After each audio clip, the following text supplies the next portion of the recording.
Okay, I'm just making a video in response to Stephanie's video of her not being proud to be a Singaporean.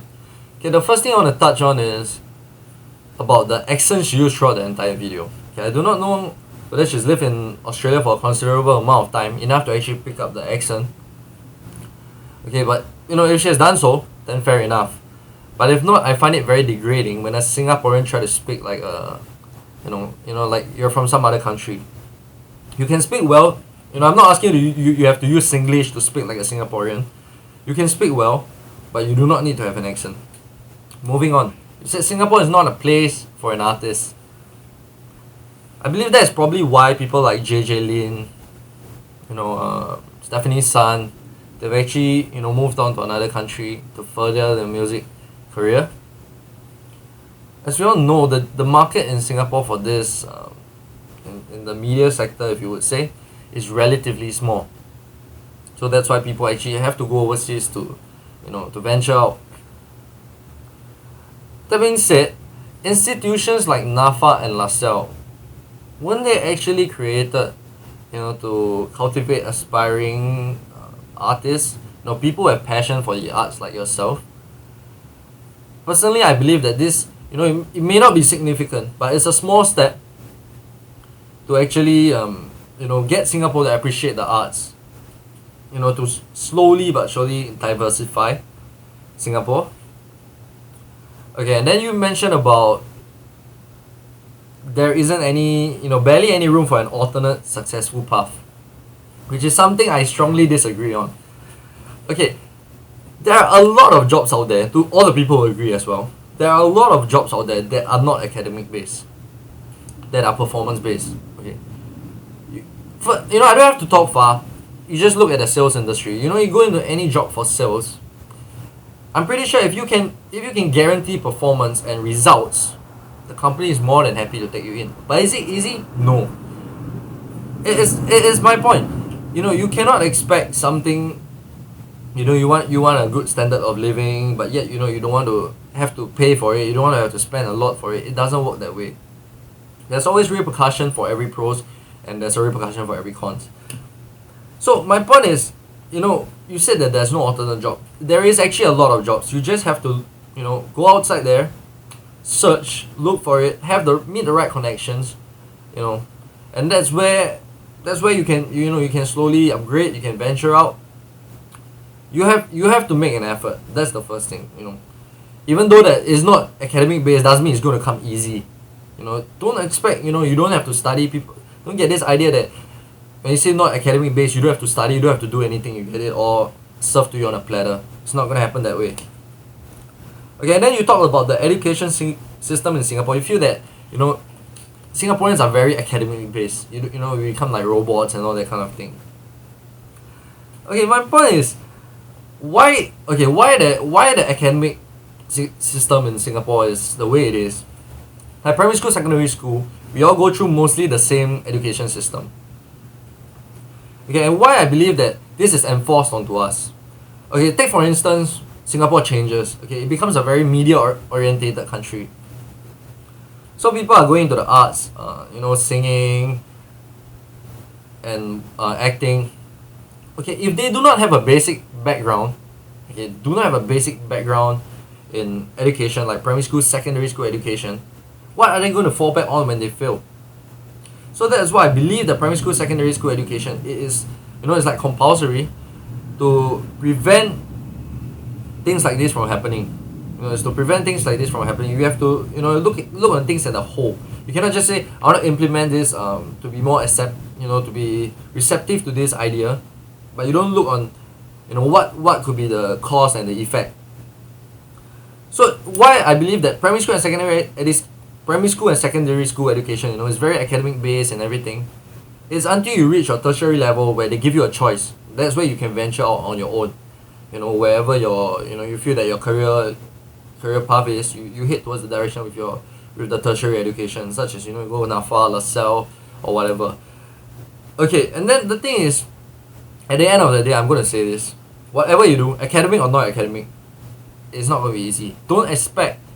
I find that a lot of people they're expecting, I want to put in minimum effort and I want maximum gains. It's not gonna happen that way. Okay, the next topic I want to touch on is the payment system. You said that was better than a minimum wage.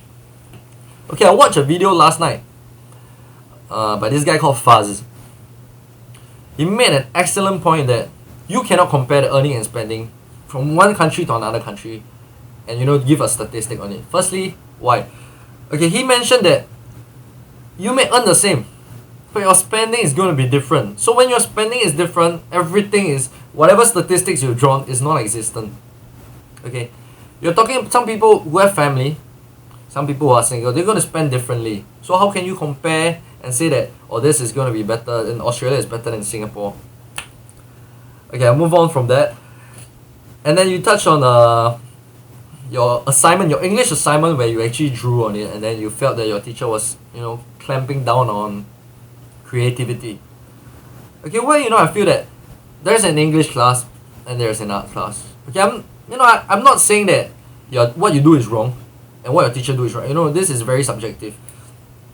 But the thing is, I'm thinking from her point of view is, if she allows this kind of thing, if teachers allow, like, okay, because you're artistic, they allow you to express yourself. What if one day, if all this after everyone's been expressing themselves through their various means, what if one day someone comes into class, with dyed hair, and they come in with piercings, and then I would say that, oh, this is just my way of expressing myself. You can let people draw on their assignments. My way of expressing is I want colored hair, I want piercings on me. You see how this leads on. So it's not just about we always have to look at the long run. Okay, and then you said about your daily schedule, which is the Singaporean daily schedule, which is ridiculous. About us going to school, coming back, doing our homework, having dinner, getting a shower, go to bed. To me, this is all about your time management. We can do a lot of things with our time. There's no such thing as you have to come home and do your work. You can go out and have fun with your friends, but you just have to manage your time, and then you have to come back and do your work. It's the sacrifice that you make. You don't expect to just do nothing. Just go out and have fun, and you don't have to do work. We are studying. It's just like people are working. People are working. They come back with stress on their mind. The worries.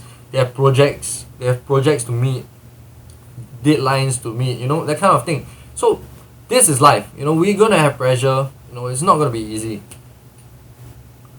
Okay, and then you mentioned about Singaporeans not being happy.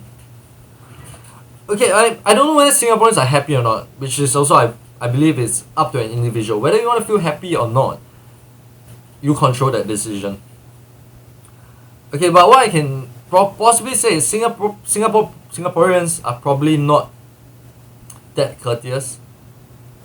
Probably in general, we're compared to, like you say, in Australia, we're not as courteous. That I believe so.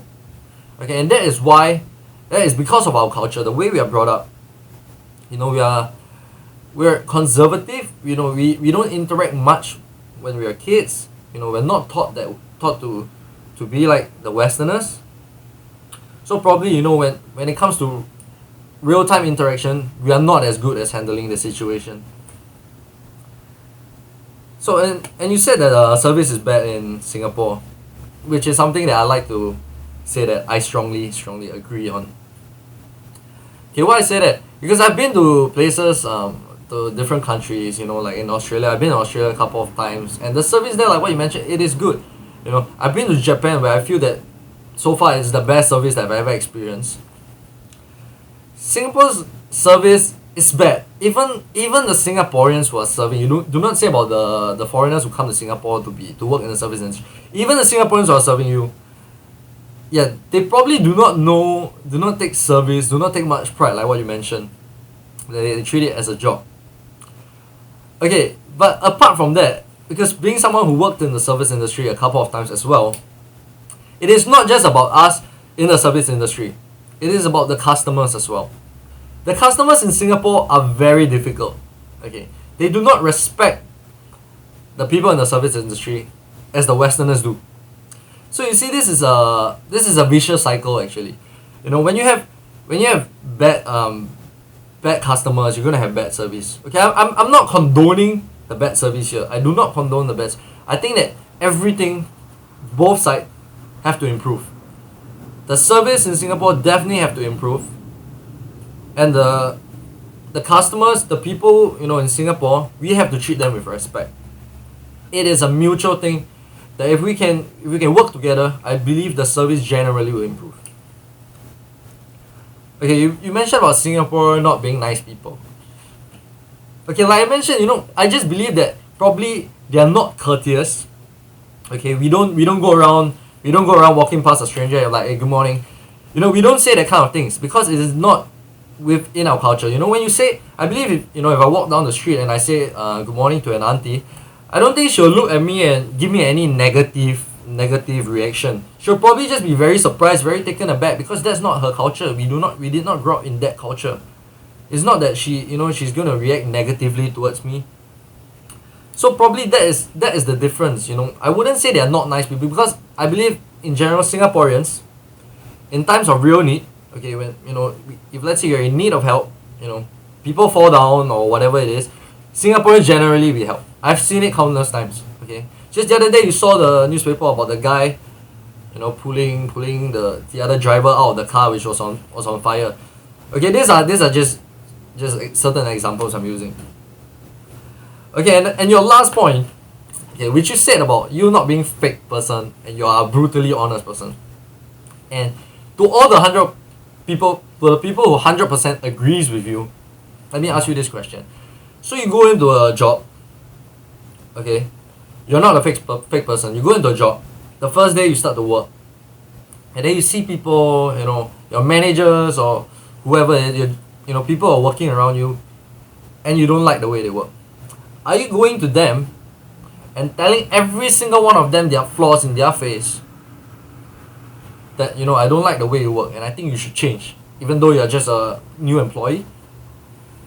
I would believe the answer is no, because this is for practical reasons. We respect certain things. So when you say you're brutally honest, that is a contradiction. You're just brutally honest to the topics you believe in.